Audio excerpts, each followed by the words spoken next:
Good evening and welcome to another episode of What's So Funny, the show that probes the minds, the brains, and the psyches of the people who make the funny. Tonight, Roy Zimmerman puts down his guitar and talks to us about lefty politics. The modern-day Tom Lehrer has long been a thorn in the side of conservatives. We'll also play a few of his songs during the hour, so take off your Birkenstocks, put your feet up, and enjoy an hour with the premier political satirist working today. Sitting here in the meditation room of the Unitarian Church in Vancouver with Mr. Roy Zimmerman, who I'm a huge fan of. It's a thrill to have you here. Thank you. It's a thrill to be meditating with you. Yes, we have to keep it down, maybe. Now, I've played you on my show many times. Thank you. Thank you for that. Love you. I just have one of your albums, the Faulty Intelligence album. Okay. But, I watch you on YouTube. Of course, people can do that. You have your YouTube channel, Roy Zimmerman. Lots of YouTube videos up there. Your website, royzimmerman.com. That's right. Your association with the Unitarian Church. Are you a member? Do you play Unitarian churches? I consider myself an itinerant Unitarian, because I do play a lot of them. As I go across the United States, I'm always playing Unitarian church. It's about half my shows, basically. Oh, yeah?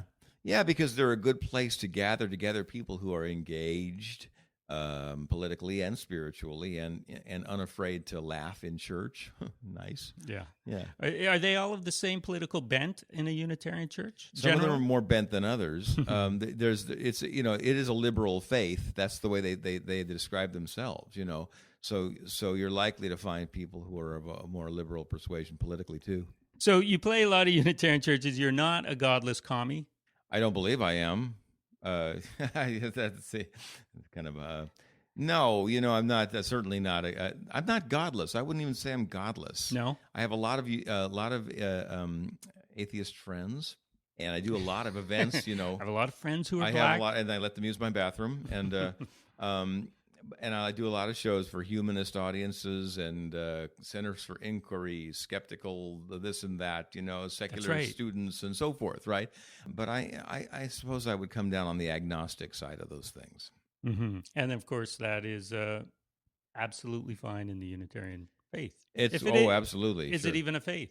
Or is this a way of life? It is a sort of faith. Yes, it is, because, you can get together with people and you can wonder about things and you can sit in silence and go, what the hell are we doing here?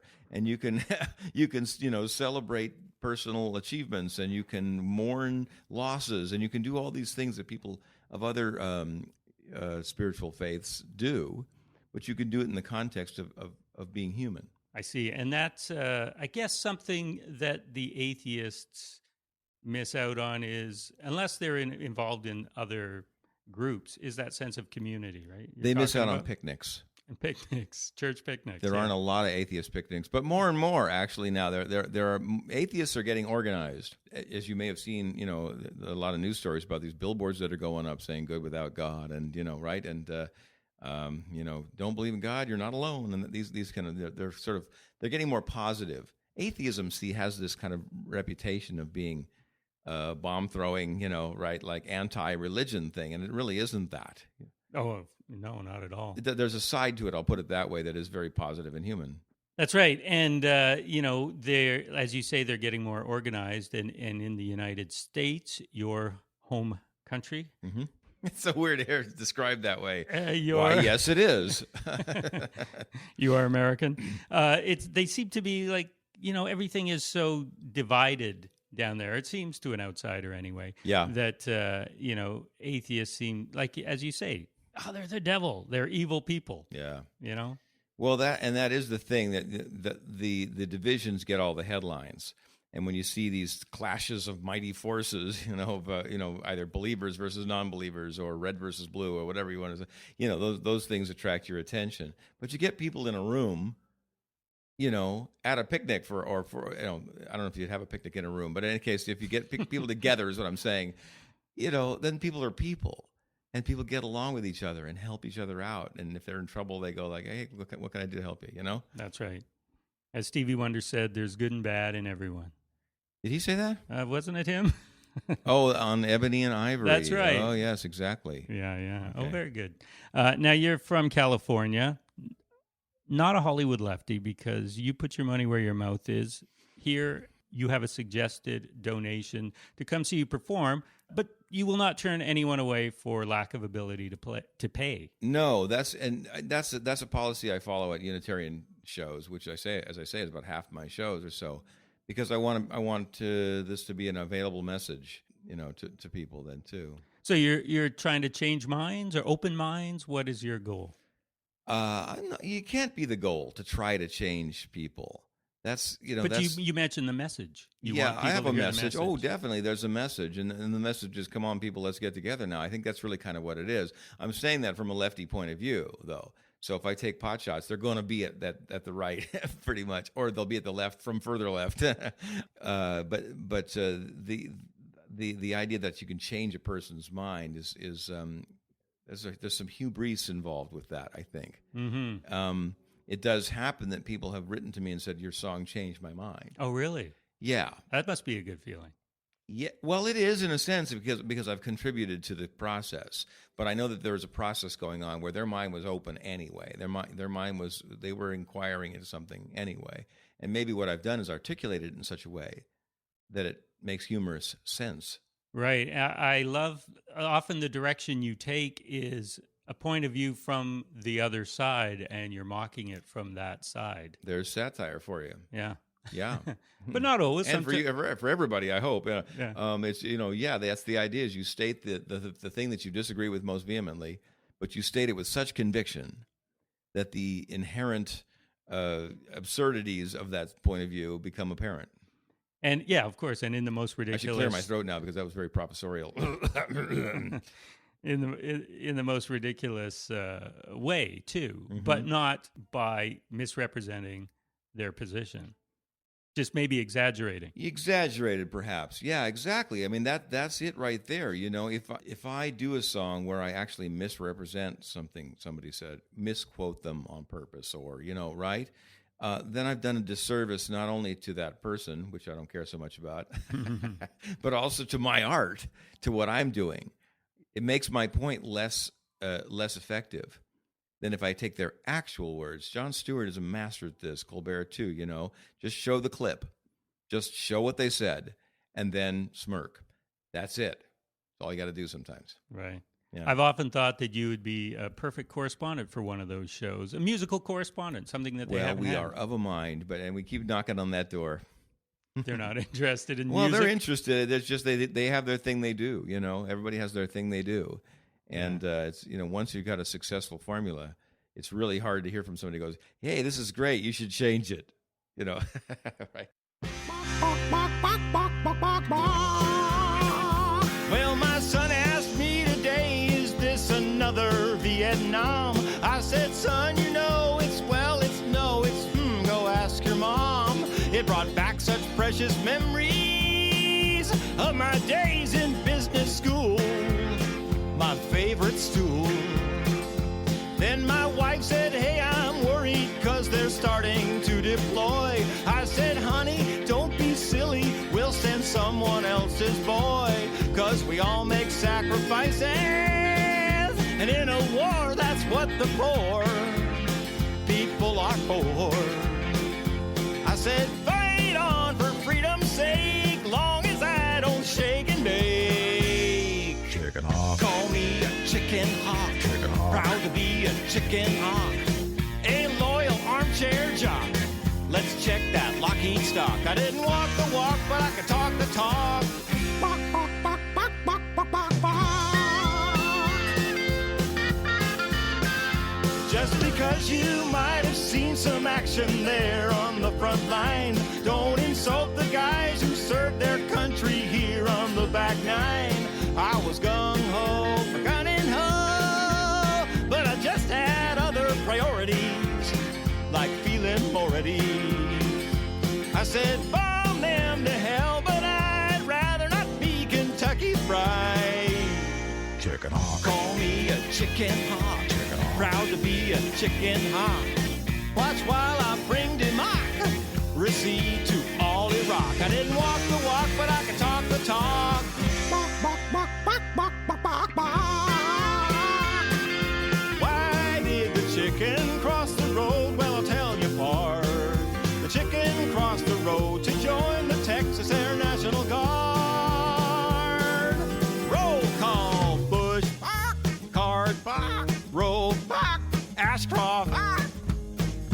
Rumsfeld, Wolfowitz, Pearl, Cheney, go block yourself.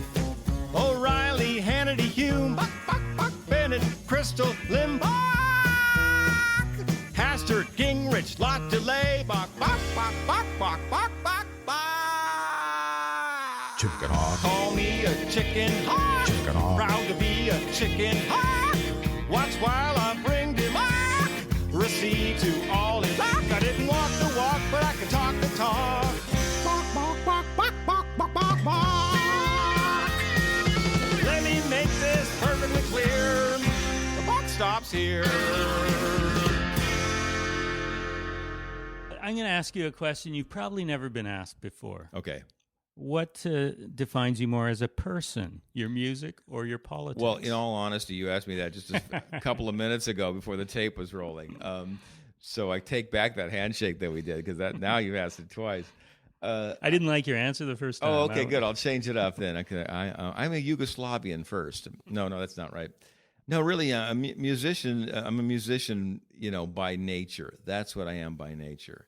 And so things pour out of me musically. Often the tune writes itself before I can even really write it. For instance, I mean, people ask, what comes first, the tune or the lyrics, right? And it's different for every songwriter. But for me, once I've come up with what the song is going to be, the tune is done. and then the work comes down to like hammering out those lyrics and making the political point, making them rhyme, making them meter correctly, and so forth. And that is your brilliance. It is amazing, those rhymes and the meter and in things that you think couldn't possibly ever rhyme, you make a rhyme out of. Is there one that you're particularly proud of that was really hard to come by and then you got it? Or does it just come naturally to you? It's a skill, I'll put it that way. You can develop the skill, right? Let's see, opposite and poposite. That's a nice one. I've never used to use that one in a song, but because I can't remember, I can't imagine a gross enough song to use that in. Tom Lehrer obviously must have been a huge influence on you. Yeah. His lyrics are like that too, and it's amazing. He wrote these in the '60s, and most of those still stand the test of time. A lot of them do. Yeah, exactly. Our favorites, anyway. Vatican Rag and Poisoning Pigeons in the Park and Pollution, etc. Yeah. Mm-hmm. He wrote some stuff that had very short shelf life too. Hubert Humphrey and Werner von Braun and some of these things that people just kind of scratch their heads at now then too. Right. But he did brilliantly what I try to do as well, which is write original music that suits the subject matter well. He's not doing song parodies, he's doing original music. That's right. And so therefore he's using the music to comment on the subject matter as well, brilliantly. Have you met the man? Yeah, I did. Oh, that must have been a thrill. Oh, it was great. Because when did he stop performing? 70s, mid-70s, yeah, maybe even early. He said, what he says himself about it is that he gave up when Henry Kissinger won the Nobel Peace Prize because he couldn't write anything funnier than that. Now, that must be his glib response. Yeah, that's his stock response. Do you know why he really gave up? No, not really, except I don't think he necessarily liked performing that much. Right. I'm making that up, really, but I'm basing that on just I don't think he liked kind of touring and being constantly in the public eye and all that kind of stuff. He loves mathematics. He loves teaching mathematics. That's what he loves. Right. And you're not going to retire. Well, really? Not at this rate. No, I'm not. That's right. You've seen my bank account, haven't you? No, but you love it, right? I love playing these shows. Yeah. Yeah. Touring is touring. You get in the car, you get out of the car. There's a slog to that. But when you show up and meet the people and do the shows and stuff, it's great. You're also a really good guitarist, right? I mean, you're not just strumming along to your song. You've got some technique. No, I've got parts. I'm putting parts together and I'm playing stuff that's challenging to me, and that makes it more fun too. So that came from woodshedding as a kid and just getting it right before you even got into the satire, right? Sure. Sure. Yeah. That came from just learning Beatles songs and I wanted to play all the licks. Yeah. You were in a group called the Foremen in the 90s. Right. And preceding that, so that was political satire. Right. The Foreman was my group too. I formed that group in the very early 90s and just to do sort of folk era parody. Which would be the 60s? Well, the folk era, yes, was the late 50s and early 60s, right? So groups like the Kingston Trio, the Limelighters, the Chad Mitchell Trio, We Five, anyway, it goes on and on. It was a real happening thing. And, no one knows what caused it, really, but they're looking into what they can do to prevent it from happening again. And that's the same thing that was being parodied in A Mighty Wind. You may have seen that film. Okay, beautiful, lovely, amazing, funny film that they did such a wonderful job of bringing those personalities out and stuff. So we were, this before they had done that so well, we were doing this folk era thing. But pretty soon the songwriting for that group became political as well. For the group for the Foreman. Oh, I see. Yeah, when I began writing songs for the Foreman, there was an occasion in the first Gulf War, in the invasion of Kuwait and so forth, right? Where I was asked to play some anti-war songs, play at a rally, play some. Do you know any anti-war songs? And I thought, well, yeah, but I should probably write something for this. I should probably do something specific about that. And I hadn't really. It was so early in the thing. I hadn't really even thought about the parameters of that conflict and what I thought about it. And by the time I'd written the song, I'd developed not only a song but also my opinion about the whole thing. Was the intention always to get a laugh? I mean, to get your message across, but in a way that elicited a laugh? Or did you write a song against the war and then people were laughing and you went, oh, this is funny. I should go that way. I was surprised. Hey, I'm good. No, it was to do it as a satirical, laugh-getting thing. The song was called Saddam Shame. Okay, yeah. Okay, and so yeah, it was to take a mocking, satirical look at the way we got involved there. Mm-hmm. Thank God we finally had us a war. It's what neocons have been hankering for. Rivers of gore we can wave the flag o'er, flaunting our superpower status, wringing our hands saying why do they hate us. And thank God we finally nabbed you, Saddam, you horrible threat to our dear Uncle Sam.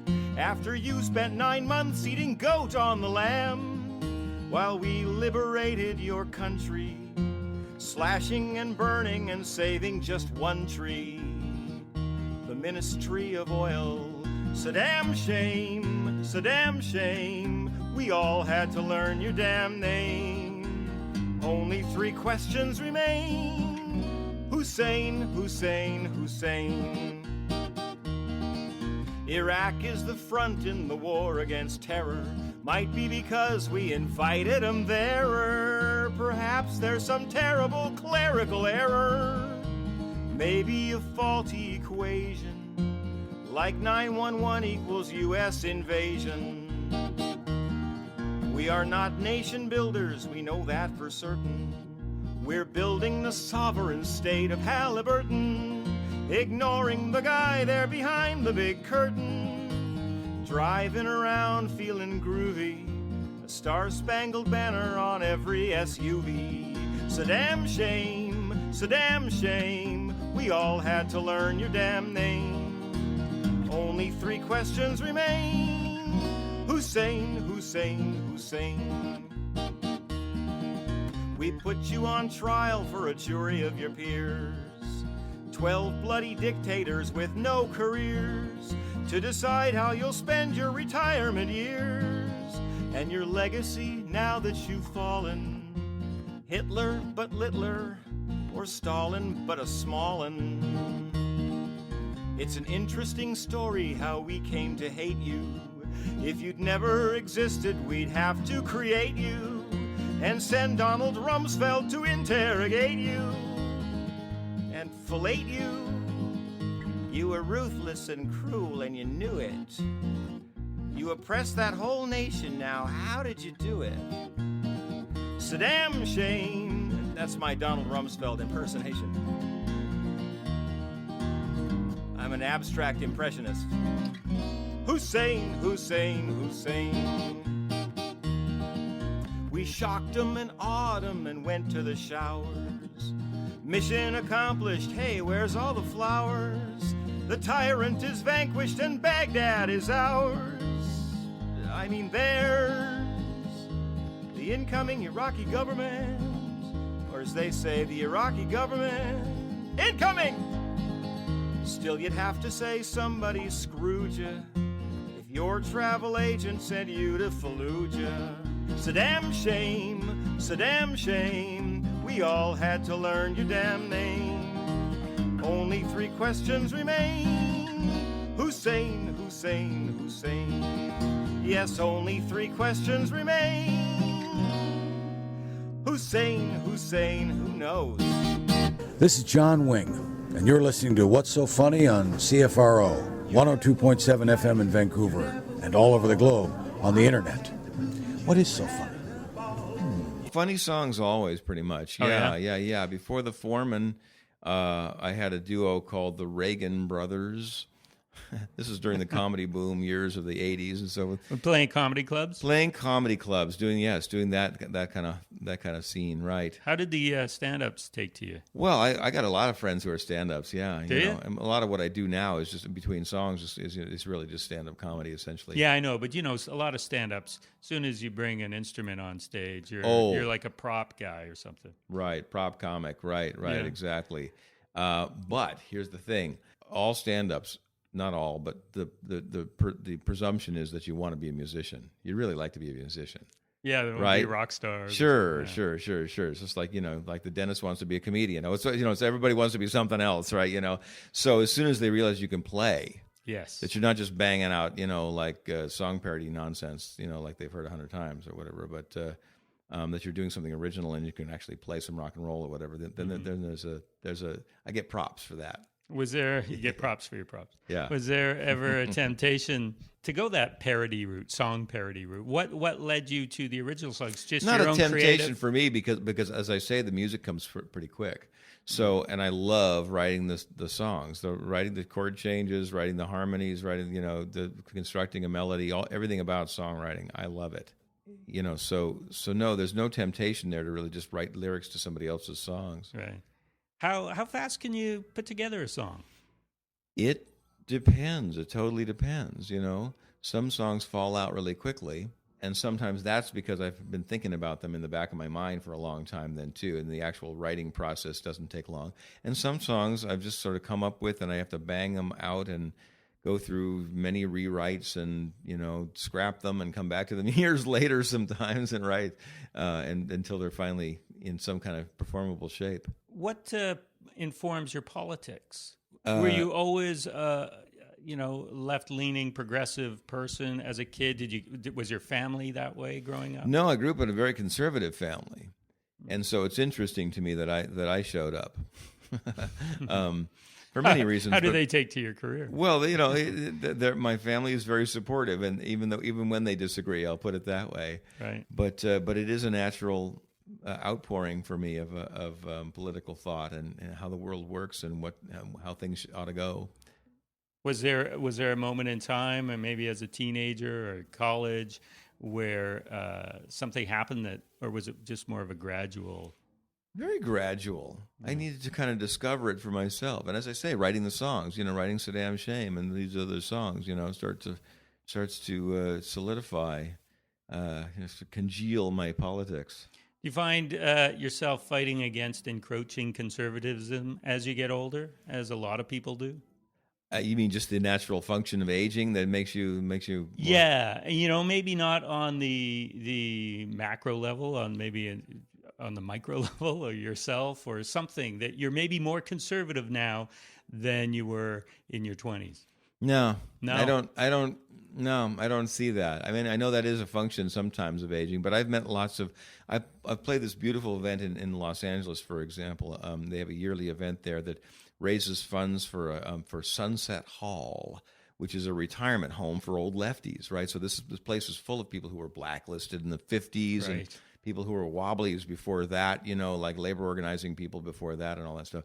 And they are as politically committed as ever. That's great to see. You know, right? You know, it's like, you know, they're sitting around these tables at 104 years old, going like, you know, one international union. I'm telling you, you know, right? And right, so they're into it, right? And that's an inspiration to me. You're the Dalton Trumbo or Studs Terkel of music comedy. There you go. Yeah, no, that's great. Because I mean, you must have seen it among some of your friends, right? They were all idealistic youth, and then as they get older and maybe become CEOs or something, everything is, hey, how does it affect me? What I've seen, I mean, yeah, good. I know that can happen, but what I've seen is less a turn toward conservatism and more a turn towards cynicism. Some of the people who were the biggest firebrands of old, you know, it is a struggle. It's always a struggle. It's not just hope and change. It's also struggle in the middle there before that change happens. And you know, you get told no, you get told no, you get told no, you get told no over and over again. And you get kicked to the curb, and you know, and you just keep trying. Well, some people develop a cynicism, and it's a natural occurrence, I think, for the process. Oh, it'll never work. Oh, you know, it's so hard. Why does it have to be so hard? That kind of thing, right? But you remain hopeful or idealistic. Yeah, because as Molly Ivins said, you know, the struggle itself is fun. It keeps you touring. Oh yeah, Right? yeah. The It keeps struggle. me touring, right? No, exactly. did I read a quote where you said that you would happily walk away, you know, if all these things changed to, you know, your vision of the world? Yeah, right, exactly. You would always find something though to complain yeah, about. I would just write happy love songs, children's songs about, I don't know, tea kettles or whatever. I don't know. Hey, have you ever done any children's songs? Yeah, my wife and I have written a bunch of them. Oh yeah. Yeah, where can we see them or hear them? Sure, some of them are on Disney records. We've written for Disney and we've written for Warner Brothers, and Oh wow. yeah, some of the CDs they put out when CDs used to be a thing. Remember that? Not so Yeah, much. I still Okay. have CDs. Yeah, but yeah, well, and we're going to be firing up our kind of our children's wing of Metaphor Records too. Metaphor is our own label on which I release my stuff. But we'll have a kind of a kids Metaphor side then too coming It's up. meta with the number 4. Meta with, well, that's right. Yeah, Metaphor. Now, can you be political with kids' songs, or do you have to tread more carefully? Well, not overtly political, because that isn't the point. Right. You know, but you can certainly do songs about resolving conflicts, and you can do songs about dealing with rejection, dealing with pain, and dealing with, you know, these things, right? You know, or rules. You can do songs about rules that exist and how do you get around them, you know, that kind of stuff, right? Mm-hmm. You can be political in that way, but I would never attempt to be political for kids. Right. That's not the idea. The idea is to entertain and to kind of open their world view. Sure. And I guess a lot of kids' songs, you know, talking about treating people with respect, that is kind of political, and maybe some more people need to absolutely listen to that. Yeah. The basic human dignity of everyone, sure, right. Yeah. And I know that there are skeptic books now for children on how to think critically and things like that. So now I read that you played, correct me if this is incorrect, the Republican National Convention as well as the Democratic? Well, yeah, both with the foreman and me personally. With the foreman, we did both conventions back in 1996. What were they thinking, the Republican convention? Well, Why you don't would they play the invite you? convention. You don't actually go on the convention floor. You know, I mean, I'm not John Rich. I'm not going to get out there and sing. What was his song? McCain Train or whatever that ridiculous song was. Oh my God. No, but you play events in and around. So really, I was busier during the Republican convention than I was during the Democrat, because there are lots of counterinsurgency events going on. Right. Would any of the Republican delegates go to these events around town? Occasionally. Yeah. I mean, they got their own delegation parties to go to. They're doing their thing, you know. So they're behind their cloistered walls there, doing their thing. But occasionally, you'd see them wandering the streets or something like that. I remember, you know, when Sarah Palin had been chosen as McCain's running mate, and you know, playing for some of the delegates walking by in the Minneapolis streets there. And how did they take to that? They smile, they're amused. It's not going to cause any confrontation, Right. And it's such a circus of activity then too around those conventions that if it's just a folk guy singing some funny songs, they can just laugh that off. If it's somebody actually spraying them with mace, that's a little different. Do you have any fans who are Republicans? Sure. Yeah. Oh, sure.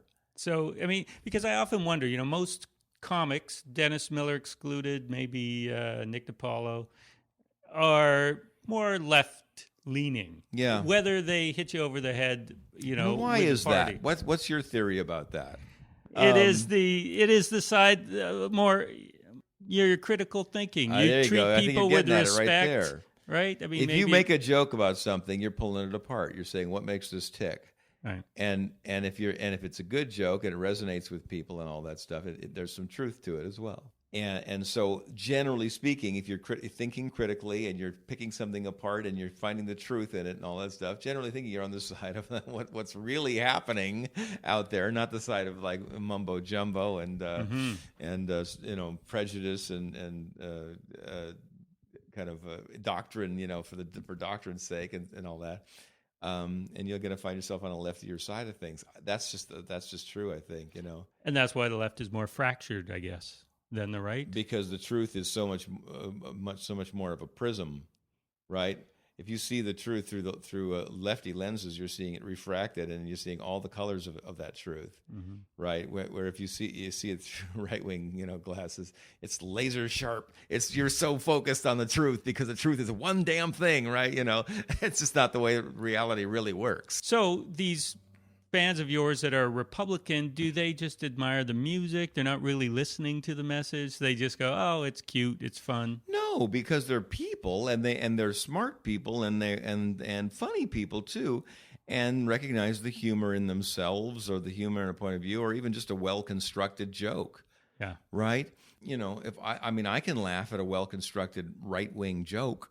I can't think of one right now, but Theoretically, I could. I mean, I have to go back. The only thing that occurs to me is like, I'm proud to be an Okie from Muskogee, right? Which, do you know that song? No, it sounds familiar, but I don't. Well, it was a '60s thing, but it's Merle Haggard, wrote a lot of stuff that was coming from a righty point of view, that was very clever and had a real wink to it, and was really funny. There's a guy, Ray Stevens, you might remember. Sure, the Streak. Okay, that guy is still Guitar active. Zan. Did you know that he's still active? Branson, Missouri. Well, not so much anymore. He's a Nashville guy now. Oh, okay. And I liked Ray Stevens. yeah, we all like Ray Stevens. We all remember those songs you're talking about, right? And he has become the anthem maker for the Tea Party. Oh, really? Oh, that guy's got... intentionally? Oh, definitely intentionally. And he's writing funny songs from the Tea Party point of view. And they're, I got to say, tacitly racist. And they're very exclusionary. Really? And kind of cruel in some ways. But they're Ray Stevens songs. There's no mistaking them. You're right. What's the name of the one?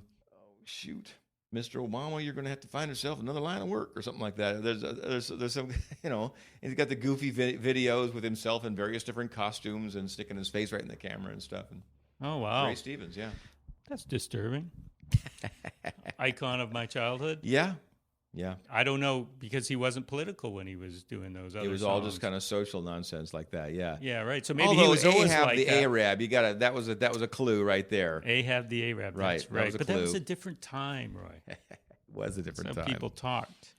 Your group, the Foreman, had a song played on Oliver North's radio show, and the song Ain't No Liberal became an unofficial theme song of the New Conservatives. So Yeah. who are you to talk, really? I don't know exactly. I think it's what we're determining right here today. Yeah, Ain't No Liberal was, obviously, obviously to you and me, a parody and the kind of thing we were talking about earlier, where I'm stating the opposite viewpoint. Yeah. It was a conversion experience. It was like a gospel song, Ain't No Liberal and No More, right? And there were some who just didn't get the ironic turn on it. But Oliver North, we had a song about him. I wrote a song called Ollie Ollie Off Scot-Free. And we went on his show. He does a radio show. We actually went on his show and did the song. And he loved it? Well, sure, because it's about him. It's about him, exactly. That's all he cares, right? He just heard his name, and Yeah. I'm off scot-free. Like they're talking about me, yeah. Yeah. But is it proof that they that side in general doesn't get satire or irony? He As a got general it. rule? He got it because he's a smart guy, but he didn't care. Yeah. Okay. Do you feel you have to toe the party line? Do you ever have an opinion where you would write a song that maybe would piss off those on the left? It's happened. Yeah. It's definitely happened. Sure. Because there are chinks in everyone's armor, you know? And when you start looking at it that closely, there is no party line. There really isn't any party line, especially with the lefties, because, you know, you get 15 lefties together and you'll find 15 different kind of visions of the future and, you know, everybody trying to out-lefty each other. That's right. Well, you know, and Obama is experiencing this. As soon as one of their own gets in, then all the factions start taking pot shots because he's not doing exactly what our little pet cause is. Right. And that's good too. That can be good too, like with his latest announcement of the drawdown of troops in Afghanistan. He's getting fire, of course, from the right for saying that it's too soon, too sudden, and so forth, right? But from Nancy Pelosi and from Barbara Boxer and some from the left, people are saying, like, you know, do you call this a drawdown? You know, this is like so gradual, you know, it's like grass growing, you know. So, right, that's good. Keep up the pressure. How's he doing, do you think, in your opinion? I think he's doing an excellent job. Excellent. I think that history will show that he's gotten more done than Carter and Clinton combined in their 12 years. Mm-hmm. If there was one criticism you have of him, what would it be? He's overly concerned with the niceties, with bringing people together and having the photo op be about everybody coming together. That's a knock? Yeah, that's not much of a knock, is it? I mean, I admire that. He's overly concerned with that. You know, in any sporting... Too much is what I'm trying to say. Okay. I was going to say, in any sporting event, I always love it after Game 7 where they all shake hands. After the game, not during the game. Okay. During the game, you want to meet tooth and nail, right? Well, we're in the game right now, you know, so he's out there, you know, with his arm around John Boehner or whatever, right? During the game, then you want to say, you know, throw down a little bit. Right. Right? Have you ever considered running for political office? Has that ever crossed your not mind? seriously. You might remember that in California we had that recall election that brought us Arnold Schwarzenegger, and I did throw my name. I did actually file papers for that. I was one of the whatever that was 175 candidates that were officially in the ring for that. And you were just going, "Oh, please don't vote for me," secretly. Well, I was using it as a ploy, of course. You know, Yeah. it was. I mean, I even said that outright because it was a Good ploy. publicity. Yes, and of course, because there were 175 of them, it generated zero publicity. Mm-hmm. You know, I was running against a porn star; she got all the publicity, right? And a guy, you know, and Larry Flint, I think, was in there too. And there were lots of people that were in there that got more publicity than me. Wow, seems like Schwarzenegger is just sort of a joke candidate too, and yet he got in. Well, it seemed like that, didn't it? It did. Yeah, and it turned out to be true, but not until 8 years later. You're still based in California? Yeah. San Fran? It's the outer San Francisco Bay Area. Right. Yeah. How much do you consider your costume? That is, on stage, you dress conservatively, right? Mm-hmm. As opposed to the folk era, maybe long hair and well, the folk era was more. I'm actually hearkening back to that because if you look back at those groups and you know Peter, Paul, and Mary, that's true. Yeah, you know some of them yeah. suits were the thing, ties were the thing, right? And back then that was a way of saying, you know, I showed up to perform for you. It's like saying I'm here as your performer, right? It's and that's kind of how I use it now too. It has a conservative connotation. I'm your insurance guy. I'm your politician. I'm your preacher. I'm whatever, right? You know, and that's part of the snooker there. And you're not a stereotype. And I'm not a stereotype. I'm not going to show up in the Birkenstocks like I'm wearing now, and the turtleneck and stuff, right? So it does help in that regard. People may come out and go, "Oh, he's one of us," and then wait a second, what is he saying? Yeah. Do you mean they're not all just hacky sack playing hippies? Yeah, there could be some of that then too, sure. Yeah, but I mean, you have obviously a natural conservatism about yourself. even though it doesn't reflect politically. It's just you're a I mean, I'm a nice guy. I guess there's that. Yeah. Well, I would know conservatives are always nice, but Yeah. yeah. No, but I mean, as a kid, were you wild? Were you? Oh gosh, no. No. You No. were I was a smart band student. I was. I was. I was just a kind of a stick to myself, kind of a conservative kid.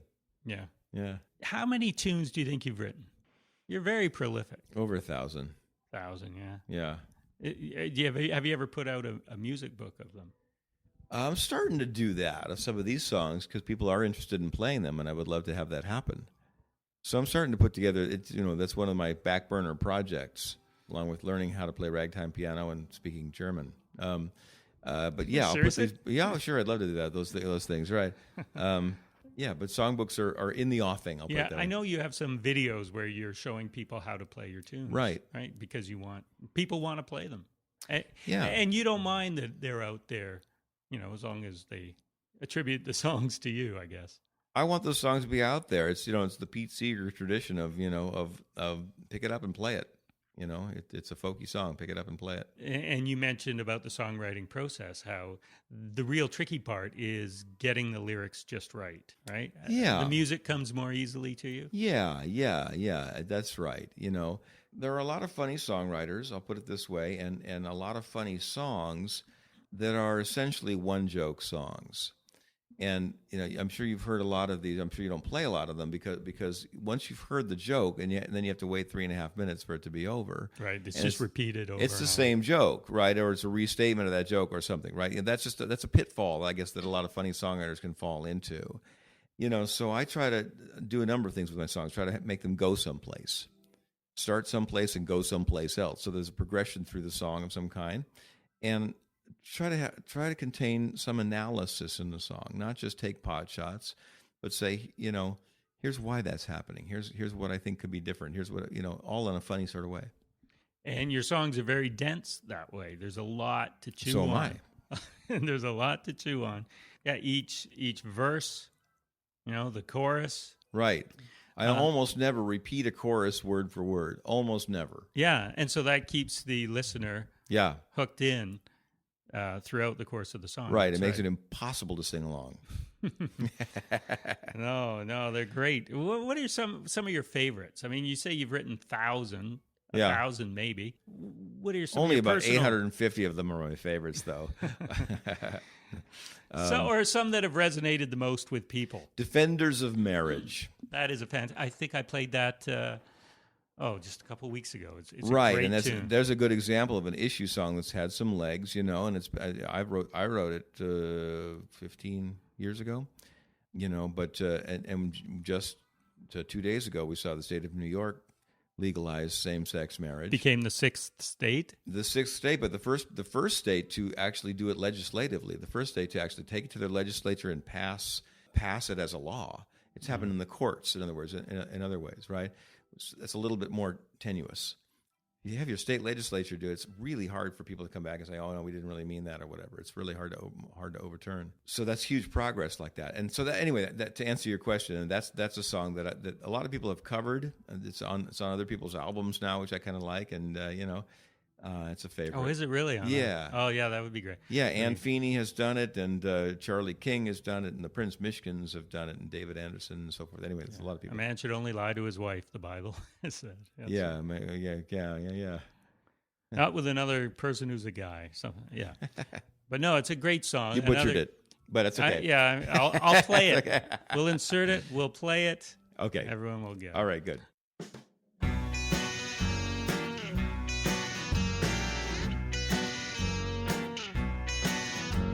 Every time we think about same-sex marriage, it makes us sick to our guts.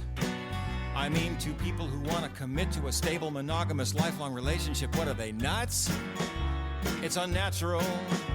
Now, a man should not lie with a person who is a guy. He should only lie to his wife. The Bible is clear. We're defenders of marriage in 3-button suits. We'll raise our double standard and see who salutes. Defenders of marriage, defending the institution against people who want to get married. Every time we think about same-sex parents, oh my gosh, we exclaim. I mean, to people who want to provide a protective and nurturing family environment, have they no shame? It's so deviant. It's the Lord's holy word, as my second wife said to my third, that a family's based on obligation and fear. We're defenders of marriage, connubial narcs, ever vigilant and patriotic patriarchs. Defenders of marriage, defending the institution against people who want to get married. One summer evening when my woman was doing laundry, I shared a six-pack with an old John Bircher.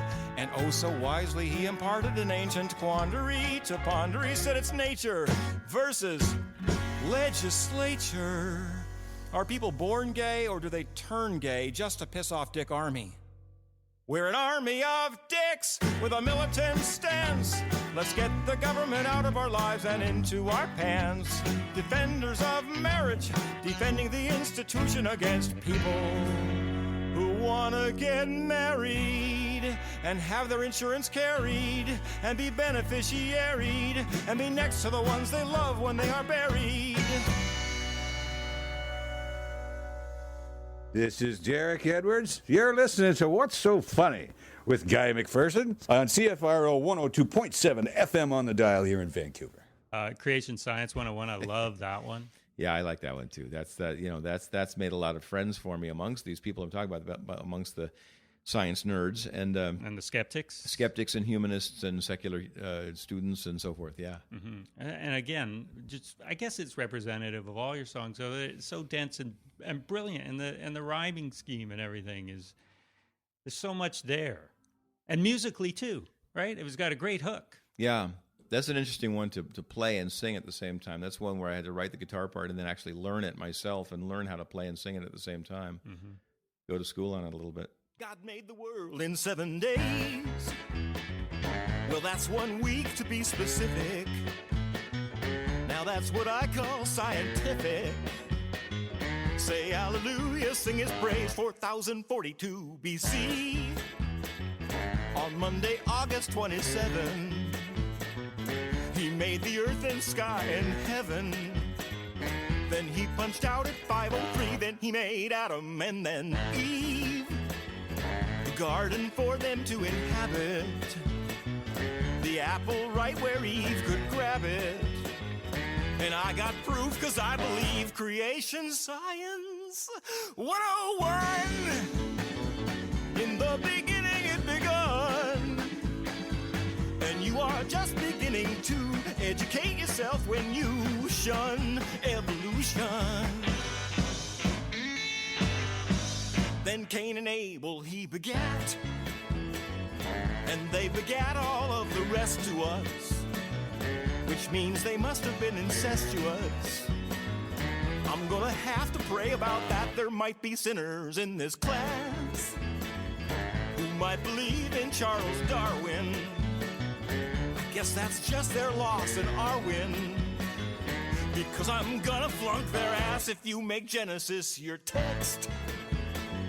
You'll laugh at Darwin and what he sees to be the origin of species, because he's just plain oversexed creation science 101. You ain't no monkey's great-grandson. You got a research paper due about 50 reasons to shun evolution.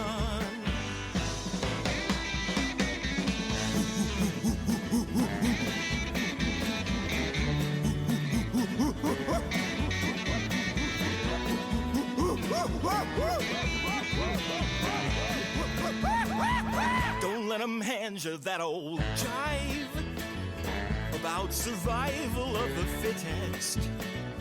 That notion don't pass the bullshit test.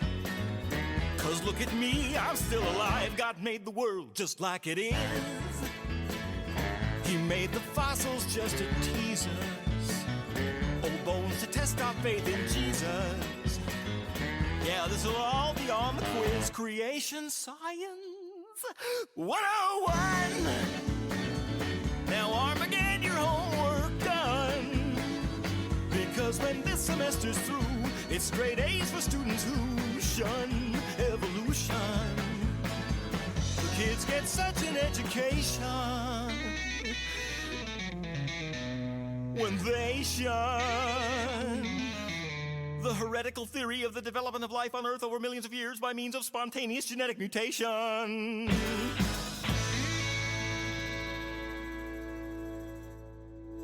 So you don't have favorites. I mean, they're all your babies, right? Well, I love those two. I Yeah. mean, there are songs that I will do at every show, definitely, because they're not only the crowd pleasers or whatever, but they're my favorites too. Do you do any songs from the Foreman? Sure, I bring back Foreman songs. There's a song called "My Conservative Girlfriend," which is That was a Foreman song? That's a Foreman tune. That's sort of a song, perennial. too. Yeah, exactly. Song called "California Couldn't Pay Our Education." Don't know that one. Okay, and, I'm going to re-release that one, I think, on my next record because it's certainly apropos again. So yeah, I'll bring some stuff back. How long did you last with the Foreman? You started it and you ended it. I did. Well, I started in 91, essentially, and left it in 96. And they kept going for a couple of years after that without me. But that was my tenure with the group, certainly. So when you left, were they all mad at you? Was there a big fight? There was not a big fight. You still No. Friends? There was. Oh, yeah. Well, I see them all the time now. Yeah. And who were they?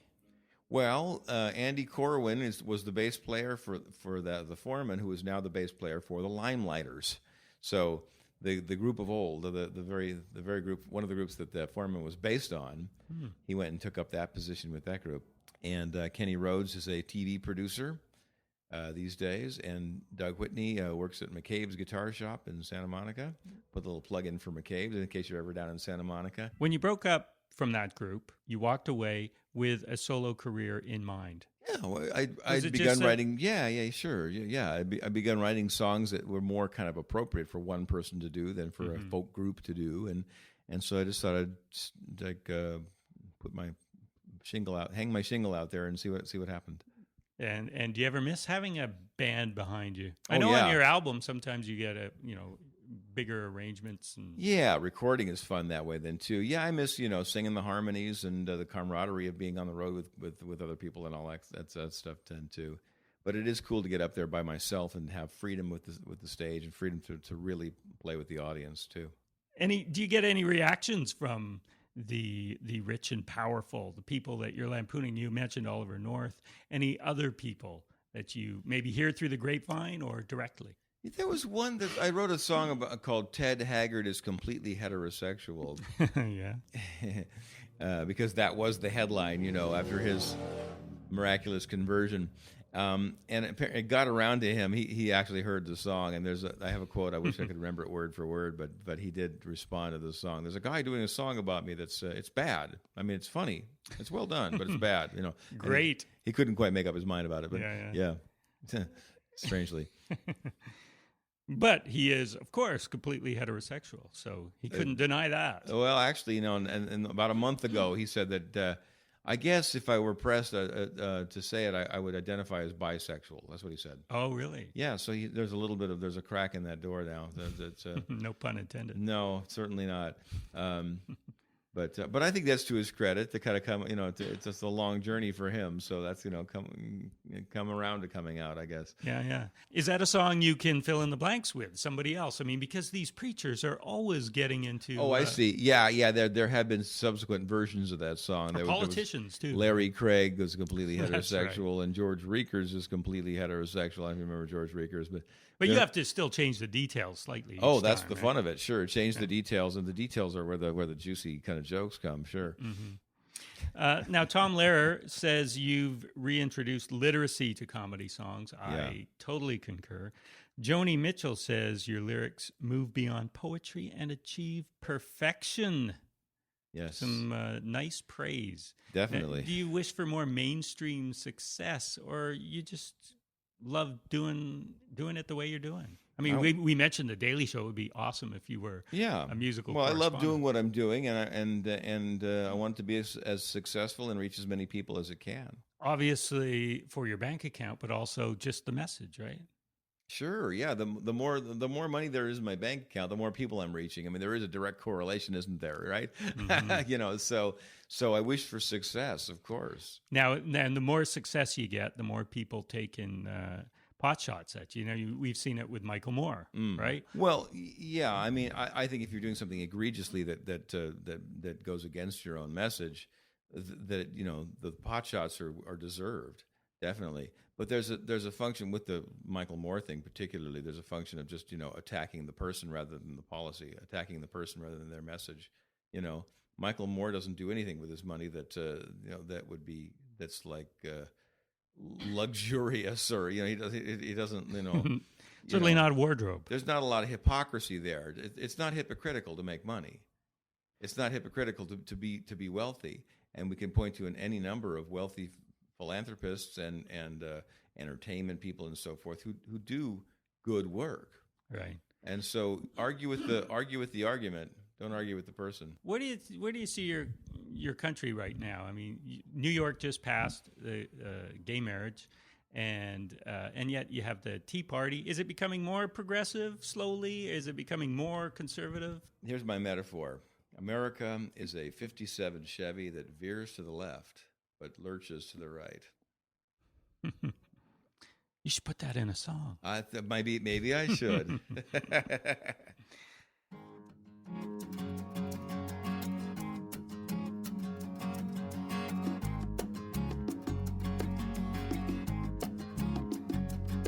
America is a 57 Chevy that veers to the left and lurches to the right. America is a pawn shop window with decals of Old Glory made by children in China. America is a dog playing poker, saying war is a last resort and wagging his tail. America is a compassionate conservative and a gay Republican and a vegetarian vampire. America is that Norman Rockwell of the family on Thanksgiving hung on the wall of an Indian casino. America is a big group therapy session with one guy in the corner who will not shut up. God bless the firefighter. God bless the video clerk. And God bless America. It just might work. Just might. Roy, thank you so much for talking, and I'll continue to play you on the show. Excellent. Thank you so much. Thanks a lot. All right, man.